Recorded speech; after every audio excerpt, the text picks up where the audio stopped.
네, 안녕하세요. 여러분들의 구독과 좋아요로 이 채널이 유지되고 있습니다. 네, 영상 속도는 1.5배를 추천드리는 바이고요. 네, 이번에도 어떤 소식을 준비했는지 같이 한번 내용을 보도록 하겠습니다. 항상 구독자님, 멤버십 회원님 정말 깊이 감사드린다라는 말씀을 드리고 싶고요. 네, 달러 인덱스 추이는 105.9를 기록을 했다라고 하는데요. 러시아 가스 공급 축소에 따른 영향과 미국의 경제지표 부진에 따른 영향성이 이번에 좀 끼쳤다라는 것과 금 가격 추이는 온스당 1762달러 선으로 마감을 보여주었다라고 합니다. 미 연준의 예산 범위 내 금리 인상 및 향후 금리 인상 속도 조절에 따른 영향성이 좀 끼쳤다라고 합니다. 네, 유가는 배럴당 98.62달러 선으로 마감을 보여주었다라고 하는데요. 글로벌 경기 둔화에 따른 원유 수요 감소와 달러화에 따른 약세가 이번에 영향을 좀 끼쳤다라고 합니다. 최근에 시장의 이제 긍정적인 분위기의 주요 금융시장에 따른 시사점이 세 가지로 좀 보고 있었던 내용이 있었는데요. 향후 금리 인상에 따른 속도 둔화가 좀 적절하게 이행이 될 것 같다라는 기대감이 좀 있었고요. 누적된 금리 인상에 따른 긴축 효과가 아직 완전히 경제에 반영되지 않았으며 향후 긴축 효과가 더 가시화될 수 있다. 라는 내용도 좀 있기도 했습니다. 최근에 이 기대 인플레이션이 하락 안정은 긍정적인 좀 변화로 줄 것이다. 라는 내용도 있기도 있습니다. 그래서 밑에 있는 내용을 보시게 되면 최근 원자재 가격 하락과 미국의 기대 인플레가 빠르게 안정적인 추이를 보여주었기 때문에 이번에 전체적인 위험자산 부분에 주식과 코인이 좀 영향을 끼쳤다 정도로 좀 설명을 드리고 싶고요. 나이지리아가 경제 악재 속에서도 비트코인 대량 매입에 폭증을 했던 부분이 좀 없지 않아 있었다고 합니다. 이것도 미친 듯이 이야기를 좀 드리기도 했는데, 이제 8월 첫째 주가 이제 시작을 했기 때문에 다시 한번 정리를 좀 해드리려고 합니다. 최근에 미국의 달러 인덱스 추이가 이렇게 강세를 보여주었던 건 어떻게 보면 주변 국가들이 덩달아서 이제 금리 인상에 동참을 지금 안 하고 있고, 동참을 안 하고 있는 배경을 본다고 하면 경제적 체력이 좀 부족하기 때문에 그런 영향성도 없지 않아 있다라고 또 볼 수가 있겠죠. 반면에 달러 인덱스로 인한 부작용도 있는데요. 그 이유는 그만큼 신흥국들이 달러에 따른 부채가 어마어마한데, 그게 생각보다 달러 인덱스가 많이 높아짐으로써 상환에 따른 조건이 생각보다 체력이 더 많이 부족해졌고 디폴트로 갈 확률이 매우 높다라는 근거치가 나오고 있습니다. 그러니까 그렇다 보니까 자국에 있는 통화에 있는 가치가 미친 듯이 많이 빠져주고 있고요. 그것으로 인해서 회복이 안 되다 보니까 어떻게 보면 나이지리아 쪽에서 이제 선호하는 형태가 비트코인 쪽으로 더 많이 흘러갔다라고 볼 수가 있겠고, 내년이 될수록 또 어떠한 현상이 나올 수가 있냐면, 내년 구간에는 스태그플레이션에 이제 상당량 이상 들어가는 구간이라고 보시는 게 맞을 것 같습니다. 그리고 나서 이제 불경기 쪽으로 넘어가는 그 중간 단계라고 보시면 될 것 같고요. 여기서 또 이제 알 수 있는 점은 그 중간에 있는 과정에서 달러 인덱스가 그렇게 많이 내려갈 것이냐, 또 그렇진 않거든요. 자국의 통화가 박살난 만큼 대체적으로 비트코인을 선호하는 현상에 있는 국가들이 더 많이 늘어날 것이고, 그런 친구들이 생각보다 많이 비트코인을 계속 들고 있기 때문에 실질적으로 비트코인에 있는 안전에 있는 하락폭은 좀 둔화가 될 확률은 매우 높을 것이다 라고 저는 보고 있는 실정입니다. 그리고 또 다른 측면으로 또 보게 되면요, 킹달러 시대에 있어서 이제 달러 대비 유로화 가치가 20년 만에 최고치까지 떨어졌다, 이런 이야기가 많이 나옵니다. 그러다 보니까 미국인들이 이제 드라이빙 시즌에서 자국에서 여행을 보내려고 하는 부분도 있겠지만, 그렇지 않은 부분은 또 신흥국이나 유럽 쪽에 가서 여행을 진행을 하려고 하겠죠. 근데 이제 그만큼 나머지에 있는 화폐 가치가 많이 떨어졌기 때문에 여행 수요 부분이 이쪽으로 많이 쏠린다라는 현상이 나올 수가 있습니다. 그 쏠린다라는 그 현상으로 인해서 어떻게 볼 수가 있냐면, 이렇게 많이 올라가다 보니까, 달러가 많이 올라가다 보니까 그런 쪽에서 소비를 해서 더 값싸고 질 좋은 여행을 한다라는 것인데요. 이 말의 또 부작용의 폐해는 무엇이냐면, 말 그대로 미국에서는 어느 정도 인플레가 안정화가 되지 않을 거라는 것입니다. 왜냐하면 이쪽에서 그만큼 많은 사용을 한다라는 것은 뭐 당연히 이쪽 동네에서 인플레가 어느 정도 다 같이 눌러주어야지 비로소 물가가 전 세계 물가가 어느 정도 안정세가 나오는데 미국 자체에서 유럽의 이런 소비로 인해서 물가를 더욱더 가중을 시키며 유럽 안에서 있는 뭐 원자재나 여러 가지 부분에 따른 영향성이 미국한테 미치는 영향도 충분히 있기 때문에 쉽지가 않는다라는 것입니다. 그렇기 때문에 제가 매번 이야기를 했듯이 뭐 어떻게 보면 유로화와 엔화 부분이 얘네들이 체력이 안 된다라고 해도 최대한 금리 인상에 비슷하게 좀 맞춰서 올려주길 좀 바란다라고 이야기를 했던 이유가 그런 거예요. 그러면 지금까지 이렇게 말도 안 되게 달러 인덱스가 이렇게까지 많이 올라가지도 않았을 것이고요. 물가도 이렇게 생각보다 너무 급하게 올라가지는 않을 것이다라고 저는 좀 주장을 내비치고 싶습니다. 왜냐하면 다 같이 금리 인상을 빨리빨리 해버렸으면 그만큼 내가 어떻게 보면 매입하려고 구매하려고 하는 구매력이 더욱더 빨리 둔화가 될 수밖에 없거든요. 그럼 전 세계 국민들이 소비하려고 하는 국민들이 더 구매력이 많이 떨어졌기 때문에 빨리 인플레를 잡을 수가 있는데 자국의 상황이 여의치가 않다 보니까 그런 상황도 좀 알고 계셔라 라는 차원으로 한번 준비를 해 보았고요. 그 다음으로 보게 되면 이더리움 레이어 2 부분에 대해서 여전히 여러분들의 포트폴리오에 하나 정도는 좀 들고 가야 되지 않을까 라고 말씀을 좀 드리고 싶었습니다.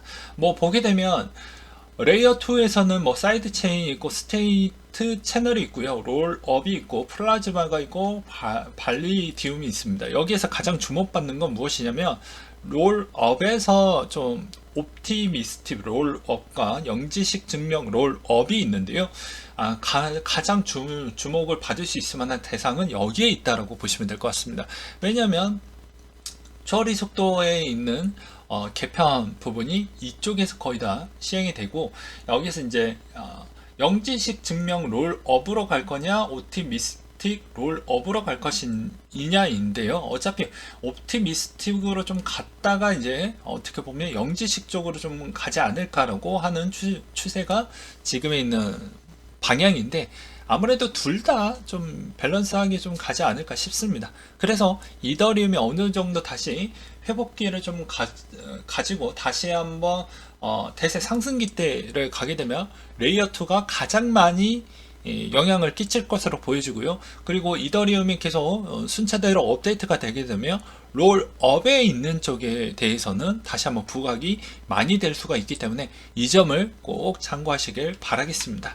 그 다음에 코인 시세 조작 MM팀 정조준해서 한동훈 법무부 장관이 끝까지 추적을 하겠다라는 내용이 좀 있었고요.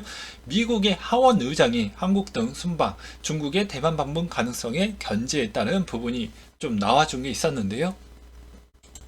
최근에 보게 되면 중국이 좀 불편해합니다. 왜 그러냐면 미국의 하원 의장의 그 권력 서열 순위 3위 있거든요. 근데 이제 중국 쪽에 이제 에서에 있는 방향성이 왜 이렇게 좀 민감하게 받아들이는 배경 중에 하나는 이제 베이다이어 회의 시즌에 있었고 그게 얼마 끝나지도 않았습니다. 근데 이 시점에서 또 베이다이어 회의가 끝난 이후에 또 뭐 아시아에 추석이 있죠.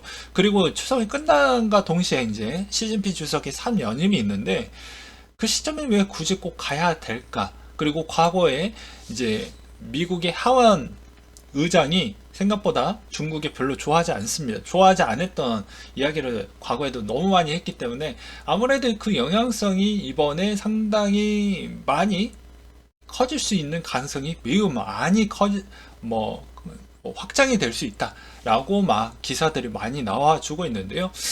저는 잘 모르겠습니다. 이분이 자기의 정치적 생명을 위해서 갈 것인지 미국과 중국 간에 있는 그 미묘한 그런 측면으로 국민한테도 손해를 끼치면서 그런 행동을 과격하게 보여줄 것인지는 좀 더 봐야 될 것 같은데 현재 상황으로는 상당히 지금 둘 다 예민한 부분이 있다. 그래서 최근에 바이든 씨도 요새 좀 웬만하면 대만을 안 거치고 좀 가는 게 낫지 않겠냐라고 했지만 서열 3위가 마음에 그걸 어떻게 보면 대통령의 말을 잘 들을까요? 일단은 좀 봐야 될 것 같고요. 그래서 여전히 하반기에 정치적 이슈로 인해서 전쟁 불확실성이 더욱더 커져가고 있는 현 상황이다. 대만에 따른 불확실성이 높아진다는 것은 한국한테도 별로 좋지 않는다라는 것을 꼭 알고 계시길 바라겠습니다. 그 다음으로 이제 전쟁 5달 만에 부도위기 내몰리는 우크라이나라고 나와져 있는데요. 신용평가기관에서 S&P가 이제 신용등급을 CCC에서 CC로 낮춰서 등급을 하향 조정을 했다라는 것과 그 다음에 이제 우크라이나 정부에서 유로펀드 상환과 이자 지급을 8월부터 2년간 연기하겠다라고 밝힌 상태인데요. 전쟁에 투입할 예산이 바닥에 드러내는 상황에서 채무 상환을 미룰 수밖에 없다라는 절박함이 있지만 채권자와 신용평가 기관들은 냉담한 반응인 셈이죠. 왜냐? 물가도 많이 올랐어. 인건비도 많이 올랐어. 지금의 상황도 별로 좋지 않아. 에너지는 잡히지도 않았어. 쓸 예비비가 다 부족한 상태이죠. 금융사들도 마찬가지이고요. 왜냐하면 금융사들도 어떻게 보면 해당에 있는 그 자국민들이 저축을 할 수 있을 만한 여력이 되어야 되는데 생활비에 거의 다 쓰다 보니까 저축률 추이가 여지가 안 나오니 금융사들도 지금 거의 답답한 실정이라고 볼 수가 있겠죠. 그래서 우크라이나 입장은 이제 거의 시간이 갈수록 불리해지는 여건은 분명히 있다. 여기서 유럽이 얼마나 도와줄 수 있냐 없냐에 따라서 여기서 좀 결정되는 상황인데 이것도 거의 가을 정도 때가 되면 거의 결정이 다다를 정도가 되지 않겠냐. 그걸 빨리 우리는 캐치를 해서 어떤 방향으로 가는지만 잘 보게 되면 투자할 때도 좀 도움이 많이 될 것 같고요. 그 다음에 머스크의 트위터 맞소송 제기를 할 것이다. 10월 17일 닷새간 진행이 될 거고 증거 자료 접근 등 이견을 가지게 될 것이고요. 가짜 계정에 따른 늦장 대응과 관계없는 자료를 요구했다라는 트위터사와 그런 의견에 따른 대치가 계속 이루어진다고 보시면 될 것 같습니다. 그 다음으로 정부의 이제 번외로 정부가 사적 연금에도 건보료를 부과 방침에 따른 언급이 좀 나왔다라는 게 전 국민 대상으로 좀 불쾌감을 조성했다라고 볼 수가 있게 되겠는데요. 저는 이제 이런 감성에 그리고 나의 이득에 그런 거를 생각을 하면서 발언하지 않는 사람 중에 한 명이죠. 객관적으로 본다라고 하면 공적연금에 대해서도 건강보험료를 부과를 합니다. 참고로. 그런데 사적연금은 왜 부과를 하지 않냐? 공평성에 위배를 할 수가 있겠죠. 그래서 충분히 이거를 할 수가 있지만 국민의 여론에 따라서 좀 그럴 수가 있기 때문에 좀 늦어진 부분이 없지 않아 있을 것 같다 라고 볼 수가 있겠죠. 근데 이걸 어떻게 보면 사적연금만 안 하기에는 또 문제가 발생을 할 수가 있습니다. 그러면 또 오히려 역으로 소송이 만약에 또 들어오게 되면 공적연금도 이번에 건강보험료에서 좀 면제를 좀 해달라 라고도 지청을 할 수도 있겠죠. 근데 전체 고령화 사회 빈도가 점차 높아지고 있는 상황에서 그거에 용인이 될까요? 그렇지 않겠죠. 그래서 계속 건강보험료는 전 국민 대상의 n분의 1이 들어갔다라고 보시면 될 것 같습니다.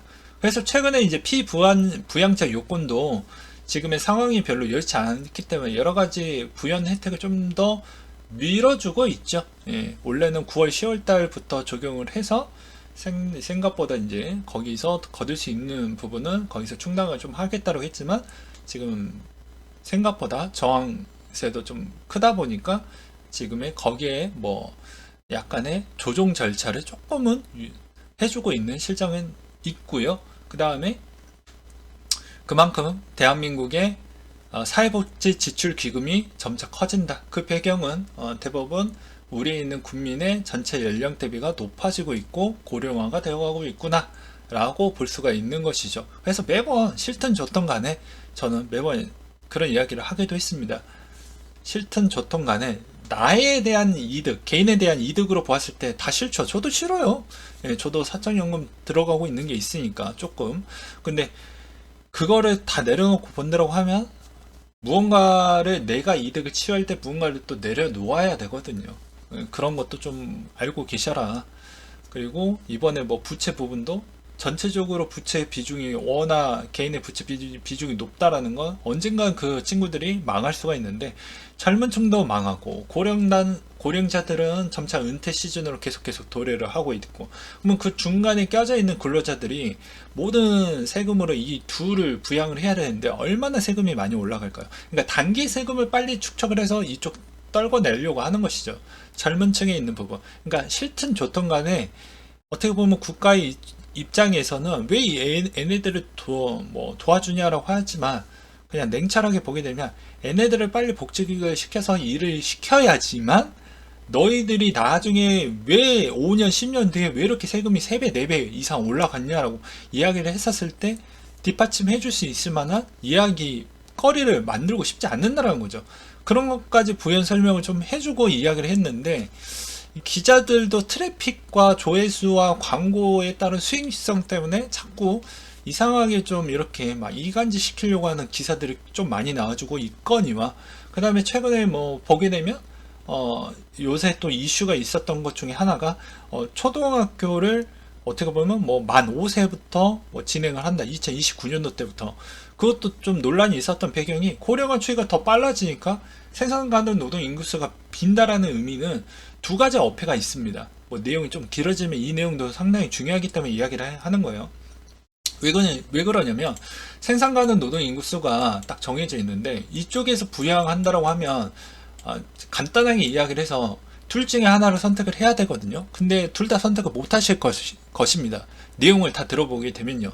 왜 그러냐면, 첫 번째로는 당연히 빨리 입학을 하게 되면 학부모와 교사가 엄청나게 반발이 크겠죠. 아이가 아직 사리 분별도 못하는데 왜 이렇게 빨리 보내냐 라고 했다라는 그런 부분과, 그 다음에 빨리 들어가는 그 시점에 맞춰가지고 내가 직장 생활에 있는 미치는 영향도 크겠죠. 왜냐면 하교되는 시점이 더 빨라지고 여러가지 교육비 지출 부분이 빨리 늘어날 수 있을 만한 여건이 되기 때문에, 내가 그만큼 준비되어져 있는 그런 상황이 되어져 있냐 또 봐야 된다라는 것입니다.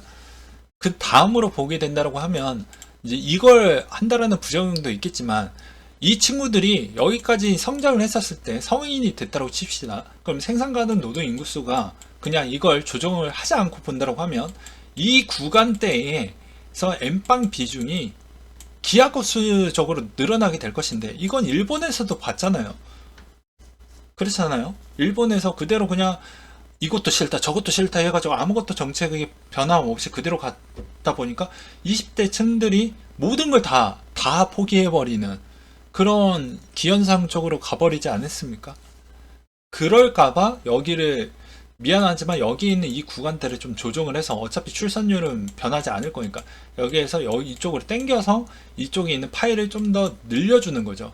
늘려주다 보면 세금 부담률이 좀 낮아지니까 그나마 내 미래가 조금 더 그나마 희망이 좀 보이겠지. 그리고 부담률이 좀 적어지니까 다른 생각과, 그리고 좀 더 나아가는 생각을 가져갈 수가 있겠죠. 그러니까 이쪽의 부작용 추이를 더 높게 설정을 해서 가져갈 거냐, 아니면 너희들이 이쪽을 양보를 못한다고 하니까 성인일 때 그럼 너희들 세금 다 그대로 내야 돼.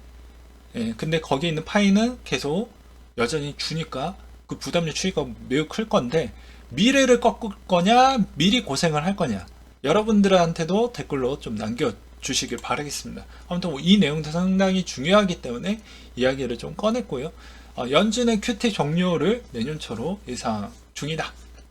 이 이야기도 상당히 예상치이지만 상당히 긍정적으로 좀 되어 갔다라고 볼 수가 있겠고요. 최근에 에이브가 좀 급등을 했던 배경은 스테이블 코인에 따른 승인 절차가 좀 영향을 끼쳤다라는 것과, 그 다음에 에이브 에코시스템에 관련된 그런 코인들도 좀 유심하게 좀 보시길 바라겠습니다. 요새는 최근에 테마군에 또 직결이 되어져 있는 쪽은 또 잘 펌핑이 나오더라고요. 그 다음에 웹 3.0에 있는 코인들은 대략 이런 코인들이 있다라고 보시면 될 것 같습니다. 그 다음에 8월 언락 코인 일정을 보게 되면 이런 코인들이 있다라고 보시면 될 것 같고요. 알트코인 도미넌스와 비트코인 도미넌스를 능가할 때 비트코인이 항상 조정이 나와 주었다 라는 점이 있었다고 합니다. 그리고 이더리 2.0 병합의 추세 전환에 시도 중이지 않겠냐라는 내용이 또 나와 준 게 있었는데요. 9월 19일로 계획이 잡혀져 있는데, 한편 이더의 미결제 약정 수와 가격과 같이 6월에 하순의 정점을 찍고 반등한 이후 기존의 저항선을 돌파했던 과거 이력을 보았을 때 하락 압력이 꽤 해소됐긴 했지만 선물 시장이 주도하는 장이기 때문에 미결제 약정이 축적되는 양이 어느 정도에서 머물 수 있는지 유심하게 좀 보셔라 라는 그런 내용들도 있었습니다. 그리고 이더리움 1일 활성 주소 수가 사상 최고치를 경신을 했다라고 하는데요. 이건 저는 이렇게 좀 해석을 하고 있습니다. 최근에 디파이 쪽이 부족분이 좀 메꿔지고 있기 때문에 그게 안정세로 돌아와서 다시 이더리움 쪽에 활성 주소 수를 좀 더 화력을 키워준 거 아니겠냐라고 보는 게 맞지 않을까 싶고요. 그 다음으로 최근에 이제 POW 코인들이 좀 가장 핫했죠. 그래서 레이븐도 요새 좀 최근에 많이 올라오기도 했습니다. 비트코인 골드도 마찬가지고요. 근데 비골과 레이븐의 차이점은 같은 부분은 무엇일까요? 말 그대로 그냥 테마 직군에 덩달아서 탔다라는 것입니다. 이클의 차이점은 본질에 있는 가치가 있죠. 해시레이트가 붙어 주었기 때문에. 근데 비골과 레이븐은 아니다라는 점을 또 보시길 바라겠고요. 그 다음에 러시아 가스프롬이 라트비아에 가스 공급을 중단을 했다라고 합니다. 이제 가스요금이 연 1000유로에 따른 인상이 독일에서 그런 이야기를 해주고 있는데 글쎄요, 이제 국민들의 어떠한 반응이 나올지, 그리고 제가 매번 이야기를 하지만 유럽에서는 어차피 여름에 스트레스 테스트를 진행을 한다라고 이야기를 했어요. 그 결과값이 가을 정도에 나온다라고 매번 이야기를 했고요. 가을 안에 협상안에 있는 내용으로 인해서 결론이 나올 것입니다. 겨울에 하게 되면 모든 게 늦죠. 겨울에 어차피 전쟁에 있는 가속도를 더 붙일 거니까, 러시아 입장에서는. 그래서 모든 건 여름에 되냐 안 되냐를 좀 보고 가을에 이제 어느 정도 협상의 부분을 갈 거고, 그 협상이 깨지기 시작을 하면 겨울에 그 영향을 그대로 받을 것이다 정도로 보시면 될 것 같습니다. 그러니까 모든 거 여러분들의 있는 그 팬놀이는 거의 가을에 결정이 된다고 보시면 될 것 같습니다. 여름에는 다 진행 강도에 있는 악재 강도가 상당히 높았던 구간이고요. 그게 이제 가을에 어떤 이제 그 데이터가 나오고 그 데이터에 있는 결과로 인해서 대부분 유럽들이 결정을 내릴 거라는 것이죠. 그리고 스텔라 재단이 벨로랩스와 합병 이후 솔라나 덱스를 출시를 했다라는 것과 그래서 포트폴리오 지속적으로 비중을 좀 축소를 하고 있다라고 합니다. 그리고 스테이블 코인이 최근 기간 동안 보게 되면 뭐 테더, USDC, BUSD 다이 부분이 덩달아 다 상승 구도를 좀 달려주고 있다는 건 저가 매수세에 들어오지 않았냐. 그리고 최근에 보게 되면 USDC가 좀 많이 긁어주기도 했었죠. 뭐 여러분들이 좀 유심하게 좀 보셨다고 하면, 그래서 기관들이 좀 많이 긁지 않았냐 라는 부분과 그 다음에 최근에 펄퍼즈 비트코인 ETF 쪽도 이번에 비트코인의 일부 부분이 좀 매수세로 증가가 됐다라는 것도 후행으로 좀 나왔기 때문에 그런 점을 보았을 때는 하방에 또 가을이나 겨울에 또 안 좋은 형태가 나온다고 해도 그 내려가는 폭은 상대적 대비 좀 덜할 것이다 정도로 보시면 되지 않을까 싶어요. 그 다음으로 이더의 POS 전환에 예상되는 6월 말부터 큰 지갑이 이더리움에 활발하게 축적이 됐다라고 하는데요. 이 활성 주소 부분은 그 루나의 똥과 그 연쇄 도산 파산 절차로 인해서 여기 공백기가 나왔고 이제 그게 어느 정도 마무리가 됐으니까 회복의 화력이 좀 커졌다 정도로 보는 게 맞다. 그래서 아까 이야기했던 이유가 그런 거고요. 이번에 비트코인 FOMC 일정 이후 11%나 상승을 했었다. 그럼 지난 75bp 인상과는 좀 다른 움직임을 보여주었다고 하는데 매번 이야기를 했습니다. 이것도 공통된 악재였기 때문에 왜 이번에 금리 인상과 저번에 금리 인상과 왜 다르냐 이야기를 했죠. 금리 인상에 따른 상승 부분이 무한대로 열려져 있었는데 그게 이제 예측 가능한 범위 안에 들어왔다. 그래서 대부분 금융가들도 그 예측 가능한 범위 안에 있었기 때문에 이제 들어가기 때문에 이제서는 자기만의 시나리오가 나올 수가 있다라는 것이죠. 그래서 예측 가능한 범위 안에 이제 어느 정도에서 금리가 피크치를 찔 것이냐 이거가 이제 예측 범위에 있으니 이제 자기만의 사업이나 뭐 어떻게 이제 자기에 있는 그런 포트폴리오를 어떻게 위험 감도를 더 높일 것이냐, 아니면 지금에 있는 상황에서 뭐 어떻게 또 만들어 갈 것이냐, 이런 걸 좀 유연하게 대처를 할 수가 있다라는 점이 전체적으로 위험자산 선호 쪽으로 좀 많이 쏠리게 되었다라고 저는 좀 말씀을 드리고 싶습니다. 그래서 이번에 비트코인도 마찬가지로 그런 영향성을 받을 수가 있어요. 그래서 최근에 보게 되면 금리 인상이 속도가 더 빨라진다는 건 신흥국 국가에서 비트코인을 선호하는 현상이 많이 나온다. 그거는 이제 튀르키의 물가가 미쳤죠. 거기에는 화폐도 마탱이 갔습니다. 남비 국가는 뭐 말할 필요성이 없고요. 그 다음에 저기 중앙아시아 쪽도 일부 박살난 쪽이 꽤 많죠. 그런 거를 좀 유심히 보시길 바라겠습니다.